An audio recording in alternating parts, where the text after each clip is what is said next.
Friends, welcome to our channel. Friends, आज हम देखेंगे स्त्री अधिकारों और सुरक्षा से जुड़े प्रमुख कानून, जिसके बारे में हर स्त्री को जानना चाहिए।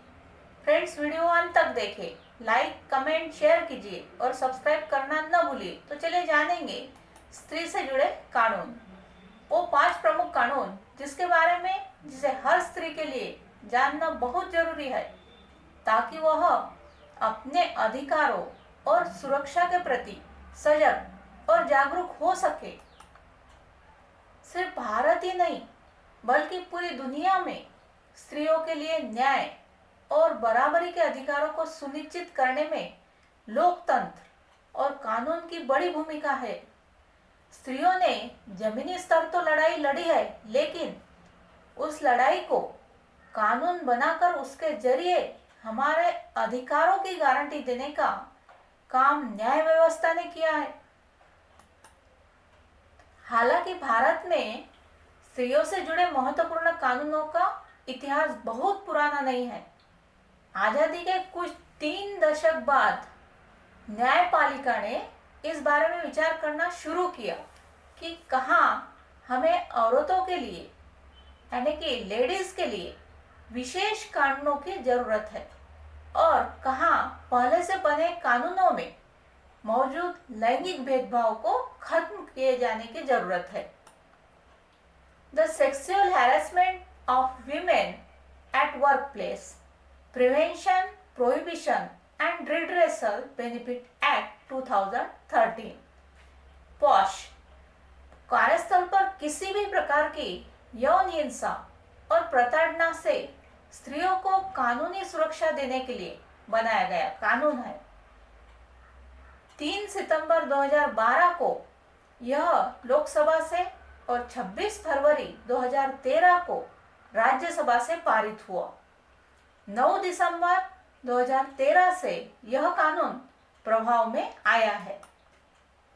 इस कानून के तहत कोई भी सरकारी या गैर सरकारी दफ्तर जहां 10 से ज्यादा कर्मचारी है और जहां महिलाएं काम करती है, वहां पॉश कमेटी बनाना अनिवार्य कर दिया गया।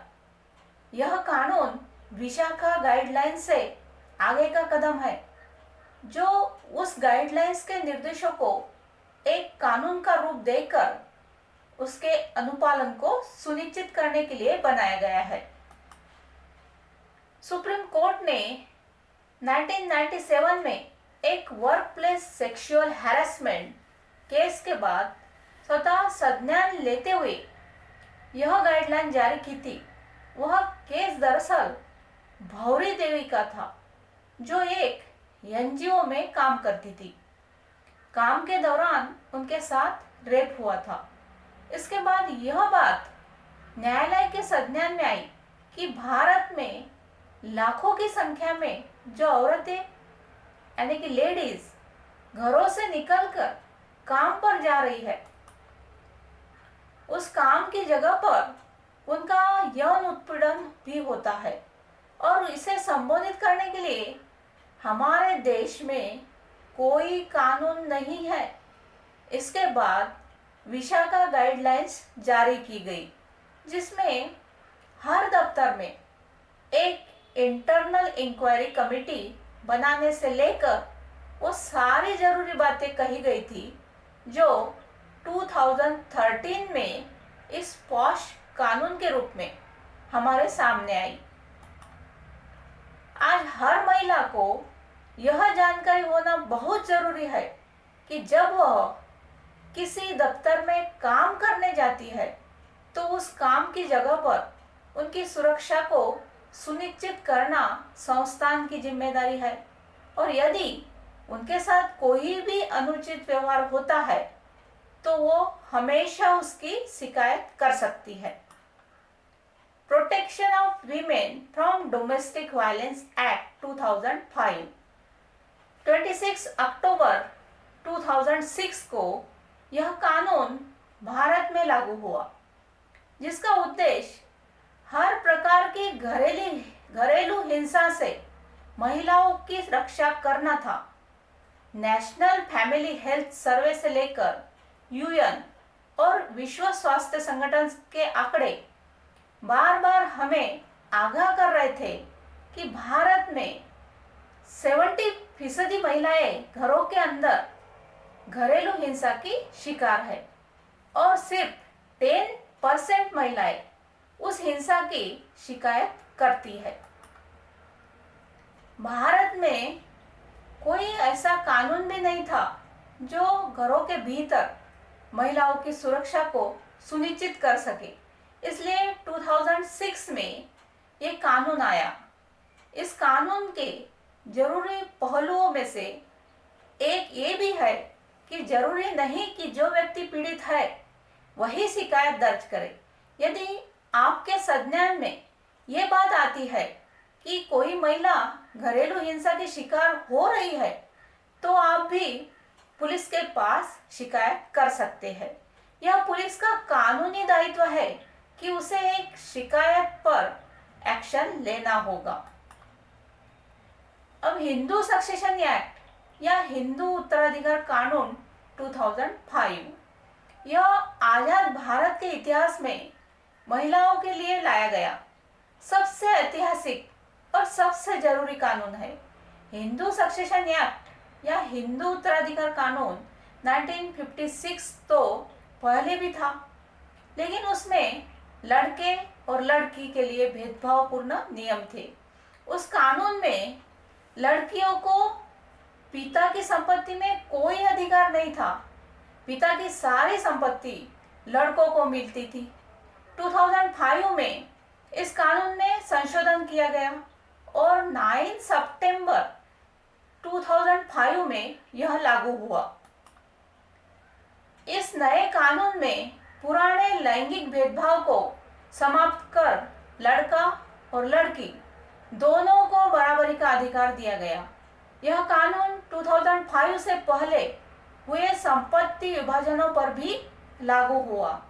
इस सिलसिले में एक और बड़ा फैसला पिछले साल हुआ जब न्यायालय ने पैतृक संपत्ति में भी लड़कियों को बराबर का अधिकार देने की घोषणा की।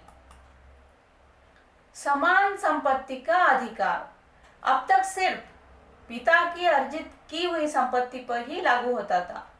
पैतृक संपत्ति अब भी स्वतः ही बेटों की होती थी, लेकिन अब नए कानून के मुताबिक पैतृक संपत्ति में भी लड़का और लड़की दोनों का बराबर अधिकार सुनिश्चित किया गया।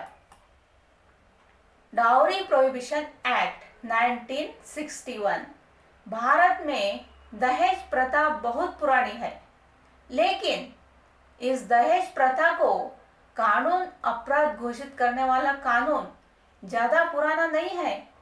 शायद यह महिलाओं के हक में बनाया गया सबसे विवादास्पद कानून भी है।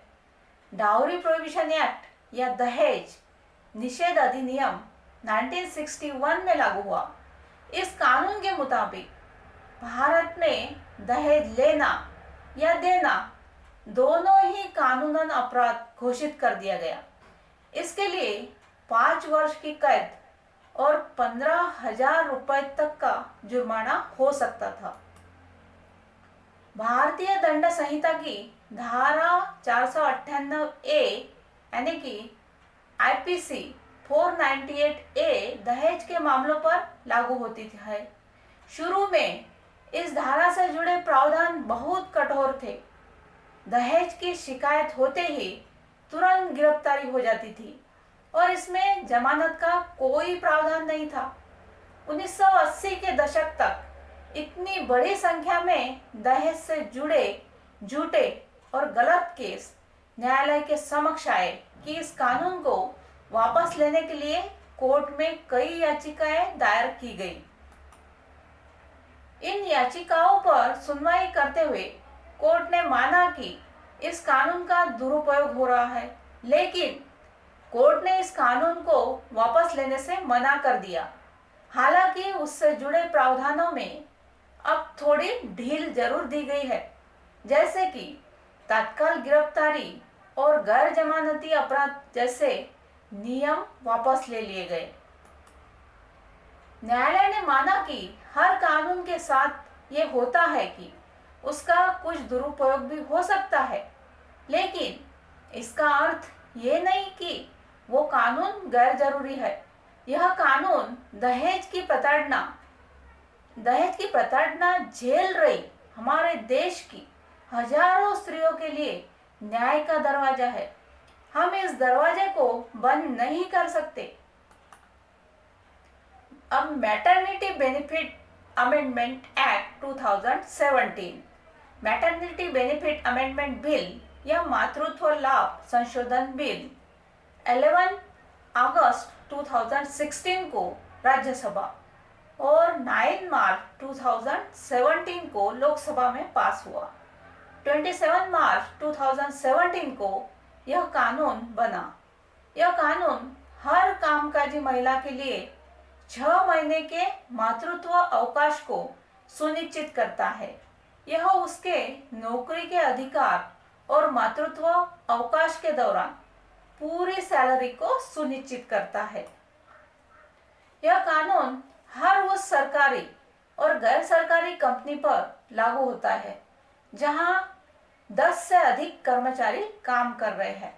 हालांकि मैटरनिटी बेनिफिट एक्ट 1961 में ही लागू हुआ था, लेकिन तब अवकाश सिर्फ 3 महीने का हुआ करता था। अब 2017 में इसे बढ़ाकर 6 महीने का कर दिया गया। Thank you friends.